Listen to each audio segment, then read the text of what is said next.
Tu crois connaître tes émotions? Et si je te disais qu'en fait elles ne te montrent pas la réalité, mais uniquement le reflet de tes croyances les plus profondes? Bonjour, moi c'est Laure, et aujourd'hui on va parler d'un sujet que tout le monde croit connaître, mais que très peu comprennent vraiment. Il s'agit de nos émotions. Tu sais, ces vagues qui sont parfois douces, qui vont parfois être plus violentes, qui vont nous traverser sans prévenir, celles qui nous font rire, qui nous font pleurer, vibrer ou exploser. Elles nous accompagnent depuis toujours, et pourtant, on ne nous a jamais vraiment appris à les comprendre.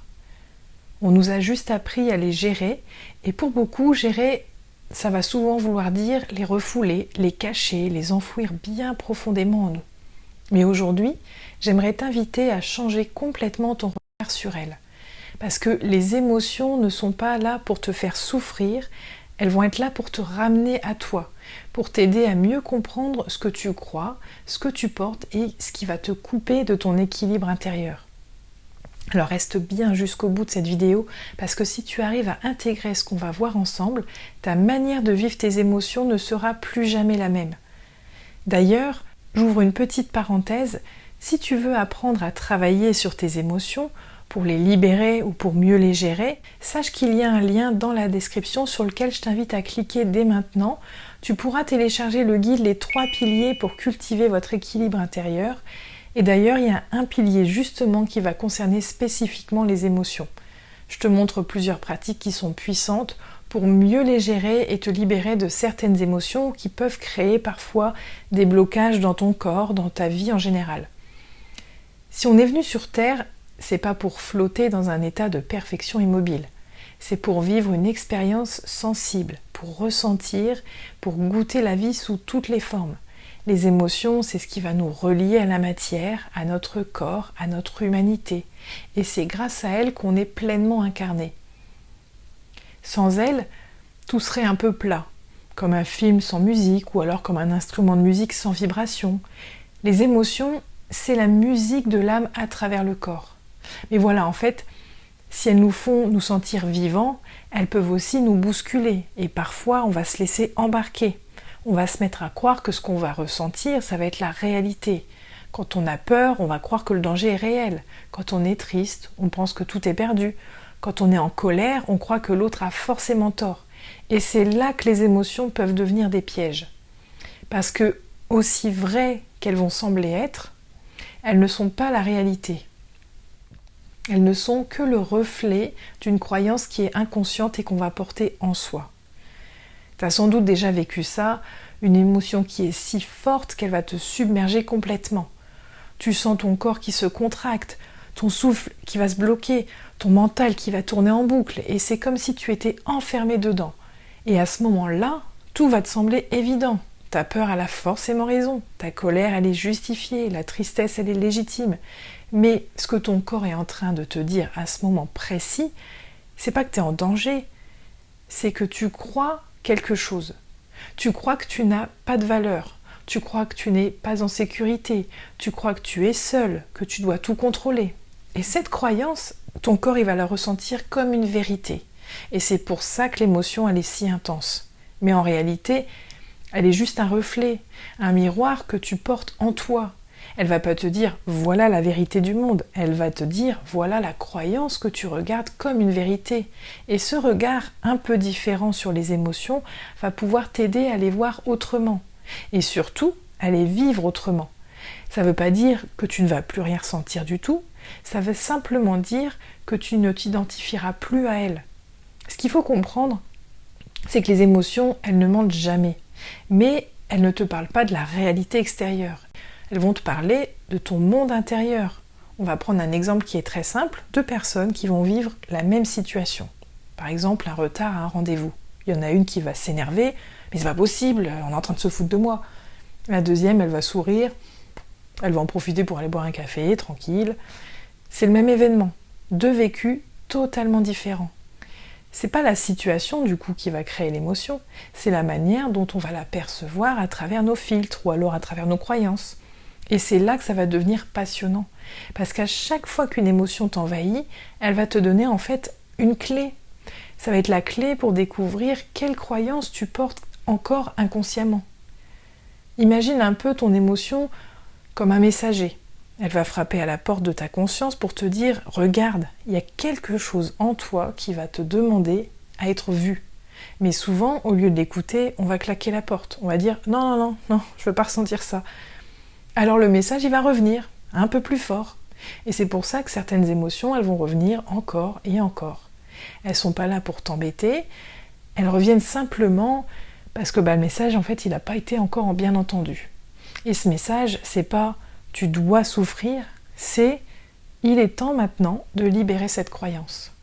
La peur, par exemple, elle n'est pas là pour te figer, elle est là pour t'apprendre à retrouver la confiance.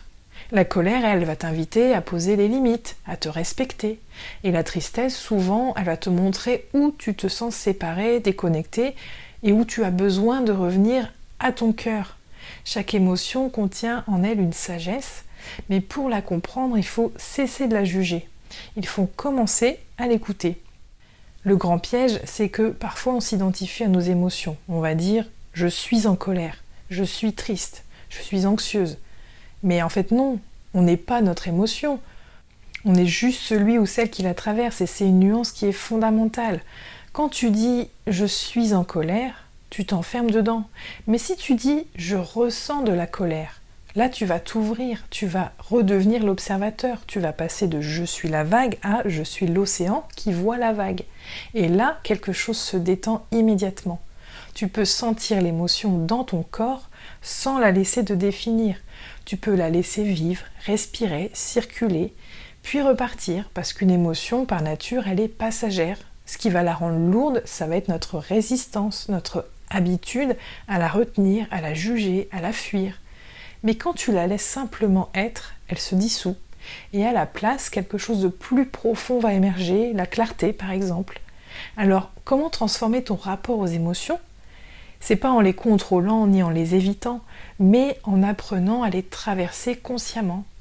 La prochaine fois qu'une émotion surgit, fais juste ça. Tu respires, tu ressens ce qui se passe dans ton corps, observe sans analyser et dis-toi « d'accord, il y a une émotion ici, elle a quelque chose à me dire ».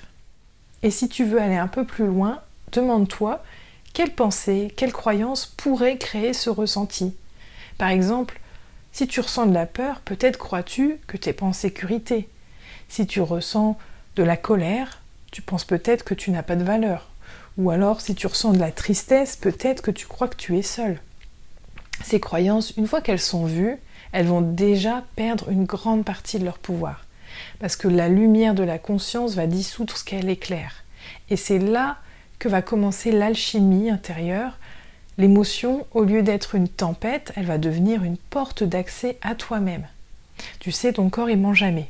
Il sait avant toi ce que tu ressens et souvent, il t'envoie les messages avant même que ton mental ne le comprenne. Et c'est pour ça que le travail émotionnel, il va toujours passer par le corps, par la respiration, par la présence. Quand tu respires dans ton émotion, tu vas lui permettre de circuler. Tu la bloques pas, tu l'accueilles. Et c'est là qu'on va retrouver un lien essentiel entre le corps, le cœur et l'esprit. Les émotions, c'est ce pont entre les trois et elles sont ce qui va nous relier à la terre et à notre incarnation. Mais pour qu'elles deviennent des alliés, il faut apprendre à les écouter avec bienveillance et pas avec la peur. Et plus tu vas apprendre à accueillir ce que tu ressens, plus tu vas découvrir que derrière chaque émotion, il y a un appel à accueillir. Même la colère, elle va chercher la paix. La peur va chercher la sécurité. La tristesse cherche, elle, la connexion. Et quand tu entends cet appel, quand tu y réponds avec douceur, quelque chose change profondément en toi. Tu redeviens ton propre espace d'accueil. Tu ne cherches plus à fuir tes émotions, mais à les comprendre. Et là, paradoxalement, elles vont s'apaiser. Elles n'ont plus besoin de crier pour être entendues, et ça va être le début d'un rapport beaucoup plus doux à la vie. Un rapport où tu ne subis plus ton monde intérieur, mais tu marches avec lui. En résumé, les émotions, elles sont indispensables à notre humanité. Elles ne sont pas là pour te punir, mais pour t'éveiller. Elles ne sont pas la réalité, mais le reflet de tes propres croyances. Et si tu apprends à les écouter sans t'identifier, tu vas découvrir qu'elles te guident toujours vers plus de conscience, plus de vérité et plus de paix. Elles ne sont ni bonnes ni mauvaises, elles sont des messagères. Et leur message, ça va être « regarde en toi ce qui a besoin d'être écouté et d'être aimé ». Alors voilà ce que je voulais te partager aujourd'hui. C'est cette idée toute simple mais puissante que tes émotions ne sont pas tes ennemis. Elles sont les alliés de ton âme, les guides de ton évolution. Et plus tu vas apprendre à les écouter, plus tu vas redevenir libre. Et c'est aussi tout le cœur du travail qu'on va faire avec Stéphane à travers notre projet Retrouve ton souffle. On va aider les personnes à se reconnecter à leur corps, à leurs émotions et à cette part d'elles qui sait déjà. Parce qu'au fond, tout ce que nous cherchons, c'est à revenir à nous-mêmes, à ce centre paisible qui, même au milieu des tempêtes, reste tranquille. Alors, si ce message résonne pour toi, n'hésite pas à t'abonner à la chaîne, à liker cette vidéo et à la partager à quelqu'un qui peut-être en a besoin aujourd'hui. Et si tu veux aller un petit peu plus loin, clique sur le lien qui est dans la description pour télécharger l'e-book qui va te permettre de découvrir des pratiques qui sont toutes simples pour te recentrer et retrouver qui tu es. Tu y trouveras aussi des outils pour apaiser ton système nerveux, libérer tes émotions, retrouver cette paix intérieure qui t'attend déjà. Merci d'avoir pris le temps pour toi, merci d'avoir écouté jusqu'au bout et surtout souviens-toi, tes émotions ne te définissent pas, elles te traversent simplement pour t'aider à mieux te connaître. À très vite.